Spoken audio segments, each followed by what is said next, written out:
All countries have their heroes. Often they are people who stood up to the powerful and righted wrongs. Sometimes their stories are a mixture of fact and things that may or may not be true. Among our Welsh heroes is Ifor Bach, or Ifor ap Meurig to give him his correct name.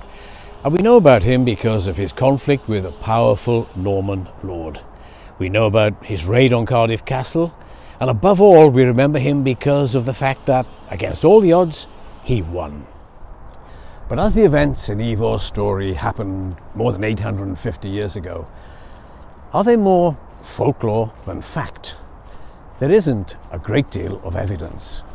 One thing that seems to be untrue is a belief by some that Ifor built the original Castell Coch long before this one appeared. But it's known that, in fact, it was the Normans who built it in about the year 1080. Other things are certain, though. Ifôr Bach, or Ifor the Short, was a lord of Senghenydd. We have his family tree. In the mid-1100s, Senghenydd wasn't just a small town near Caerphilly.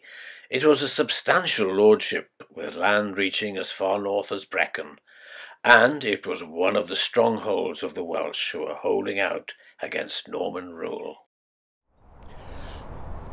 This was a time of great turmoil in Wales. A fragile peace was regularly fractured by uprisings and rebellions by Welsh people who wanted to stop the Normans stealing their lands.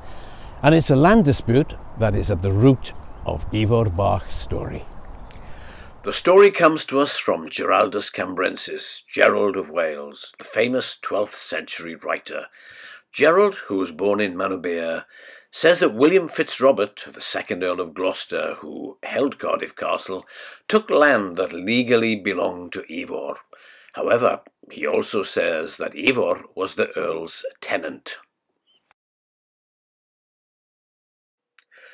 But Ifor fought back. He led a raid on Cardiff Castle. According to Gerald, Ifor scaled the walls of the castle with his bare hands. He seized the Earl, his countess, and their young son. All were taken to the thickly wooded land of valleys to the north and held hostage. Kidnapping may not sound like the stuff of heroism today, but back then, in 1158, might was right. According to Gerald, Ifor's tactic worked. His lands were returned, and he released his hostages.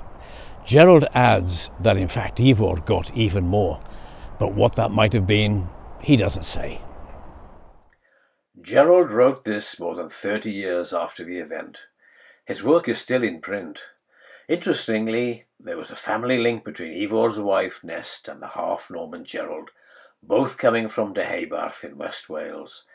So it could be that this was principally a family story. There are accounts of Ifor's story written in the 1200s, but of course that was long after the event. But it seems that he did keep his lands, and the standoff with the Normans continued, with the Welsh continuing to resist to protect their land. In a later twist to the tale, Ifor's son, Gruffydd ap Ifor, married Mabel Fitzrobert, a half-sister of the kidnapped Earl, and Ifor's great-grandson was Llywelyn Bren, who led his own doomed revolt in the reign of King Edward II, only to be brutally killed in Cardiff Castle. So is the tale of Ifôr Bach true? All the people involved existed, that's certain. Ifôr Bach, a man who was either very small or short, is not your typical description of a legendary hero. The politics of the time fit the scenario of hostilities and land disputes, and Gerald had great contacts for his story. He was a clergyman, an academic, and seemingly not the kind of man to put invented stories in his journal. A distinguished historian, a professor of medieval Welsh history, told me that he thinks that, in essence, the story of Ifôr Bach is true. And that's something I think many of us will be very happy to hear. Ifôr Bach, literally the little guy, took on the powerful Norman and won. And that's the perfect ending for a story about a Welsh hero.